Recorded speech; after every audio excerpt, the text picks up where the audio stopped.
உணவு முறை. இப்ப இருக்கக்கூடிய காலகட்டத்தில இந்த உணவு முறை மாற்றங்கள் நெறைய இருக்குங்க.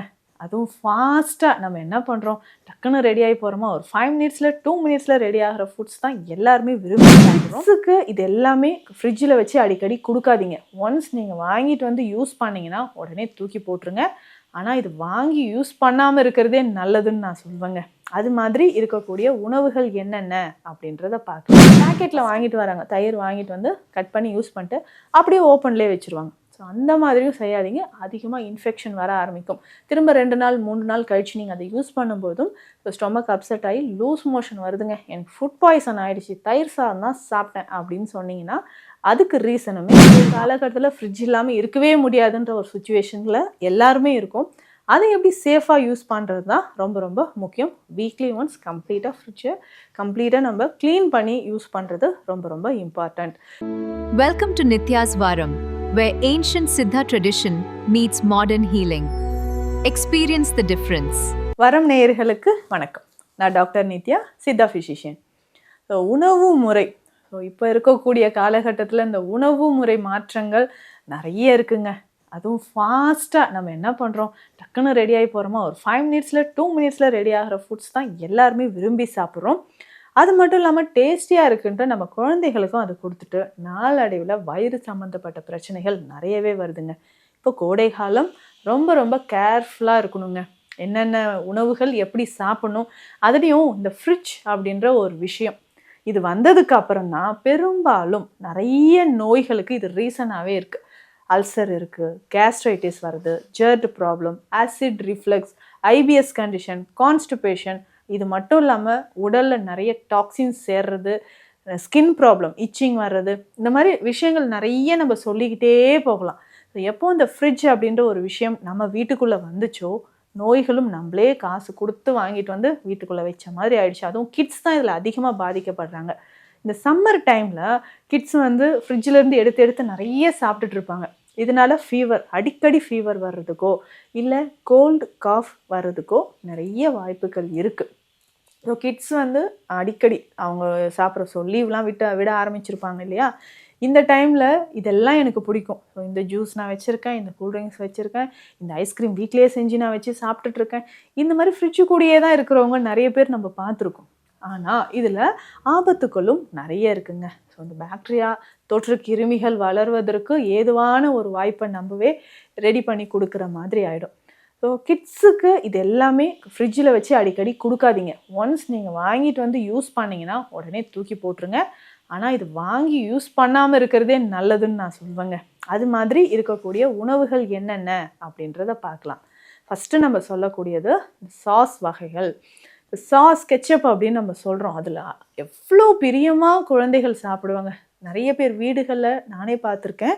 இப்போ பெரிய ஒரு சேஷையில் இருக்கும், வாங்கிட்டு வந்து அப்பப்போ யூஸ் பண்ணி ஃப்ரிட்ஜுக்குள்ளே வச்சுரும். இந்த டொமேட்டோ சாஸாக இருக்கட்டும், இல்லை இதில் சாஸ் வகைகள்லேயே நிறைய இருக்குது. அதில் வந்து புதினா சாஸ் இருக்குது, சோயா சாஸ் இருக்குது, சில்லி சாஸ், இந்த மாதிரி யூஸ் பண்ணுறோம். நிறைய ஃபுட் நம்ம ரெடி பண்ணிவிட்டு இதை ஓப்பன் பண்ணுவோம், கொஞ்சமாக யூஸ் பண்ணிவிட்டு மாத கணக்கில் ஃப்ரிட்ஜ்லேயே ஸ்டோர் பண்ணி வச்சிட்ருக்கிறது. ஸோ இதனால் அடிக்கடி நம்ம ஓப்பன் பண்ணி எடுக்கும்போதோ இல்லை கண்டெய்னரில் இருந்து நம்ம ஸ்பூனில் எடுக்கும்போதோ இன்ஃபெக்ஷன் ஆகிறதுக்கு, அதாவது ஈரமான ஸ்பூன்லாம் நம்ம யூஸ் பண்ணோம்னா ஈஸியாக பாக்டீரியா க்ரோத் அதில் வர ஆரம்பிச்சிடும். அதனால் ஒன்ஸ் வாங்கிட்டு வந்தீங்கன்னா அது ஃப்ரிட்ஜுக்குள்ளேயே வைக்க வேண்டாம், வாங்கிட்டு வந்து அப்போவே அதை யூஸ் பண்ணிடுறது பெட்டராக இருக்கும். முடிஞ்ச அளவு இது வாங்காமல் தவிர்த்தாலும் நமக்கு நல்லது. ஏன்னா இந்த கெச்சப்பாக இருக்கட்டும், இந்த சாஸ் வகைகள் எல்லாத்துலேயுமே ப்ரிசர்வேட்டிவ்ஸ் ரொம்ப ரொம்ப அதிகம், சால்ட் கண்டென்ட் ரொம்ப ரொம்ப அதிகம். ஸோ இது எல்லாமே நம்ம சாப்பிடும்போது, அதுவும் கோடை காலத்தில் தண்ணீரும் சரியாக குடிக்க மாட்டோம். அப்போது என்ன ஆகுதுன்னா கிட்னியில் ஸ்டோனாக ஃபார்ம் ஆக ஆரம்பிச்சிடும். அதே மாதிரி தான் இன்னும் நிறைய பேர் ஃப்ரிட்ஜில் ஸ்டோர் பண்ணி எத்தனை நாள் இதை வச்சு சாப்பிட்ணுன்னே தெரியாது. ஆனால் மாதக்கணக்கில் வாரக்கணக்கில் உள்ளேயே இருக்கும். அப்போ திடீர்னு ஞாபகம் வரும்போது எடுத்து சாப்பிடுவாங்க. அந்த மாதிரி செய்யாதீங்க. ஸோ ஃப்ரிட்ஜில் இப்போ சட்னி செய்கிறாங்கன்னா உடனே மீந்துருச்சா ஃப்ரிட்ஜில் வைப்பாங்க, திரும்ப நைட்டு இல்லை அடுத்த நாள் காலையில் இல்லை அடுத்த நாள் நைட்டு. ஸோ இந்த மாதிரி நீங்கள் சாப்பிட்டுக்கிட்டே இருந்தீங்கன்னா கண்டிப்பாக குடல் சார்ந்த பிரச்சனைகள் வர ஆரம்பிக்கும்.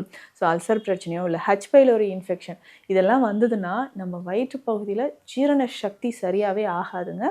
இதை கொஞ்சம் கவனமாக பார்த்துக்கணுங்க. சட்னி வகைகள்லாம் அடிக்கடி ஃப்ரிட்ஜில் வைக்கிறதும் அவாய்ட் பண்ணிக்கோங்க. இன்னும் நிறைய பேர் தயிர், மோர், பால் பொருட்கள் இது எல்லாமே அப்படியே வச்சுருவோம். ஸோ ஸோ அது ரொம்ப நாளாக இருக்கும். ஸோ இப்போ எல்லாம் வீட்டில் யாரும் தயிர் உரை ஊற்றி அதை பயன்படுத்துறது கிடையாது. ஸோ பேக்கெட்டில் வாங்கிட்டு வராங்க, தயிர் வாங்கிட்டு வந்து கட் பண்ணி யூஸ் பண்ணிட்டு அப்படியே ஓப்பன்லேயே வச்சுருவாங்க. ஸோ அந்த மாதிரியும் செய்யாதீங்க, அதிகமாக இன்ஃபெக்ஷன் வர ஆரம்பிக்கும். திரும்ப 2 நாள் 3 நாள் கழிச்சு நீங்கள் அதை யூஸ் பண்ணும்போதும் ஸோ ஸ்டொமக் அப்செட் ஆகி லூஸ் மோஷன் வருதுங்க, எனக்கு ஃபுட் பாய்சன் ஆகிடுச்சு, தயிர் சாதம் தான் சாப்பிட்டேன் அப்படின்னு சொன்னீங்கன்னா அதுக்கு ரீசனுமே இதுதான். அதுக்கப்புறம் ஃப்ரிட்ஜில் நீங்கள் ஒரு கண்டெய்னரில் ஏதாவது வைக்கிறீங்கன்னா அதை நல்லா ஏர்டைட் கண்டெய்னரில் தான் வைக்கணும். எந்த பொருள் வச்சாலுமே ஓப்பனில் வச்சிங்கனாலும் அதில் நிறைய தொற்று கிருமிகள் வர்றதுக்கு வாய்ப்பு இருக்குது. இதில் முக்கியமாக வந்து பார்த்தோம்னா ஃப்ரீசர்லலாம் நிறைய ஐஸ்கிரீம்ஸ் எல்லாம் வச்சு யூஸ் பண்ணுவாங்க. ஸோ அப்பப்போ வந்து கிட்ஸ் என்ன பண்ணுவாங்க, எடுத்து எடுத்து சாப்பிட்டுக்கிட்டே இருக்கிறது. ஸோ இதனாலேயுமே பார்த்திங்கன்னா அதிகமான கிருமிகள் வரும். ஐஸ்கிரீம் வாங்கி கொடுக்க வேண்டாம், பட் அது நீங்கள் கொடுக்குறீங்கன்னா ஒன்ஸ் நம்ம யூஸ் பண்ணிவிட்டு ஃப்ரிட்ஜில் ஸ்டோர் பண்ணாமல் இருக்கிறது நல்லதுங்க. இதில் முக்கியமாக பார்த்தோம்னா வெஜிடபிள்ஸ் நிறைய பேர் நீங்கள் ஸ்டோர் பண்ணுறீங்க, அது வெஜிடபிள் ஸ்டோர் பண்ணும்போது வாஷ் பண்ணிவிட்டு வைக்கிறது ரொம்ப ரொம்ப நல்லது. ஸோ வாங்கிட்டு வந்தோம் அப்படியே உள்ளே வச்சிடுறோம் அப்படின்றது இல்லாமல் பார்த்துக்கோங்க. இன்னொரு முக்கியமான விஷயம் என்னென்னா, இந்த இட்லி தோசை மாவு வாங்கிட்டு வரீங்க இல்லையா, அது கடைகளில் தான் இப்போ நிறைய பேர் வாங்கி யூஸ் பண்ணுறீங்க. ஸோ வீட்டில் ரெடி பண்ணதாக இருந்தால் கூட பரவாயில்லை. ஸோ கடையில் வாங்கிட்டு வந்து யூஸ் பண்ணுறது 1 வாரம் வரைக்கும் ஃப்ரிட்ஜில் வச்சு யூஸ் பண்ணாதீங்க. ஸோ அது கண்டிப்பாக வயிறு உபாதைகளை ஏற்படுத்தும், வயிறு சம்மந்தப்பட்ட பிரச்சனைகளை ஏற்படுத்துது. ஸோ அதிகமாக இந்த இட்லி தோசை மாவு ஸோ கடைகள்லேயே அது எப்படி ரெடி பண்ணுறாங்கன்னு தெரியாது. ஸோ நிறைய உப்புகள் அதில் சேர்த்துருப்பாங்க. ஸோ அதை நம்ம எடுத்துகிட்டு வந்து திரும்ப 1 வீக் வரைக்கும் ஃப்ரிட்ஜில் வச்சு யூஸ் பண்ணிகிட்டு இருந்தீங்கன்னா கண்டிப்பாக வயிறு அல்சர், இன்டைஜஷன் ப்ராப்ளம் வருது, ஃபுட் பாய்சன் ஏற்படுறது, இந்த மாதிரியான விஷயங்கள் எல்லாமே நடக்க ஆரம்பிச்சிருங்க. அப்போ கண்டிப்பாக நான் சொன்ன இந்த விஷயங்கள், அதுவும் சாஸ் வகைகள் எல்லாமே தவிர்த்துக்கோங்க, அது ரொம்ப ரொம்ப முக்கியம். அதே மாதிரி பார்த்திங்கன்னா இன்னும் நிறைய பேர் முட்டைகள், ஸோ முட்டையை வந்து ஃப்ரிட்ஜில் வச்சு யூஸ் பண்ணுவீங்க, அதுவும் நீங்கள் தவிர்த்துக்கலாம். அடுத்து 3வது முக்கியமான விஷயம்னா இந்த பால் மற்றும் பால் சார்ந்த பொருட்கள். ஸோ பன்னீராக இருக்கட்டும், தயிர், பால், இது எல்லாமே ரொம்ப நாள் யூஸ் பண்ணிங்கன்னா அதையும் நீங்கள் யூஸ் பண்ணாதீங்க. அடுத்து 4வது முக்கியமான விஷயம், இந்த வெஜிடபிள்ஸை நல்லா வாஷ் பண்ணி ஃப்ரிட்ஜில் வச்சு யூஸ் பண்ணிக்கோங்க. இதுவுமே ரொம்ப ரொம்ப யூஸ்ஃபுல்லான ஒரு விஷயம். ஸோ கவனக்குறைவு அப்படின்றது தான் உடல் நல குறைபாட்டுக்கு இது காரணமாக இருக்கும், அதுவும் நம்ம ஃபாலோ பண்ணிக்கணும். அடுத்து 5வது முக்கியமான விஷயம் என்னென்னா ஐஸ்கிரீம்ஸ். ஸோ அந்த ஐஸ்கிரீம் மாதிரியான வகைகள் இல்லை கூல்ட்ரிங்க் வாங்கிட்டு வரோம், அடிக்கடி ஓப்பன் பண்ணி வச்சு யூஸ் பண்ணுறதும் இந்த உடல் நலத்துக்கு தீங்கு தான். ஸோ இன்றைய காலகட்டத்தில் ஃப்ரிட்ஜ் இல்லாமல் இருக்கவே முடியாதுன்ற ஒரு சுச்சுவேஷனில் எல்லாருமே இருக்கும். அதை எப்படி சேஃபாக யூஸ் பண்ணுறது தான் ரொம்ப ரொம்ப முக்கியம். வீக்லி ஒன்ஸ் கம்ப்ளீட்டாக நம்ம க்ளீன் பண்ணி யூஸ் பண்ணுறது ரொம்ப ரொம்ப இம்பார்ட்டண்ட். ஸோ ஒரு வாட்டி பவர் கட் ஆகிட்டு ரொம்ப நேரம் கழித்து திரும்ப வருதுன்னா உள்ளே இருக்கக்கூடிய ஃபுட்ஸ் ஏதாவது கண்டாமினேஷன் ஆகிருக்கும், அது எல்லாமே ரிமூவ் பண்ணிவிடுங்க. ஒரு 3 ஹவர்ஸ்க்கு மேலே நமக்கு பவர் கட் ஆச்சுன்னா உள்ளே இருக்கக்கூடிய திங்ஸ் நம்ம ஏதாவது வச்சுருக்குறோன்னா அதை திரும்ப நீங்கள் யூஸ் பண்ண வேண்டாம். அதை யூஸ் பண்ணாலும் நமக்கு வயிறு சம்மந்தப்பட்ட உபாதைகள் ஏற்பட வாய்ப்புகள் இருக்குது. ஸோ நான் சொன்ன இந்த 5 விஷயங்களும் கவனத்தில் வச்சுக்கோங்க. முடிஞ்ச அளவு ஃப்ரிட்ஜில் வச்சு உணவுகள் சாப்பிட்றத தவிர்த்துக்கோங்க. ஸோ இந்த பதிவு உங்களுக்கு யூஸ்ஃபுல்லாக இருக்கும்னு நினைக்கிறேன். சித்த மருத்துவம் தொடர்பான மருத்துவ ஆலோசனைகளுக்கு ஸ்க்ரீனில் இருக்கிற நம்பருக்கு காண்டாக்ட் பண்ணுங்கள். நன்றி.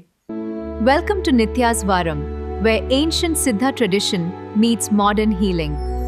Experience the difference.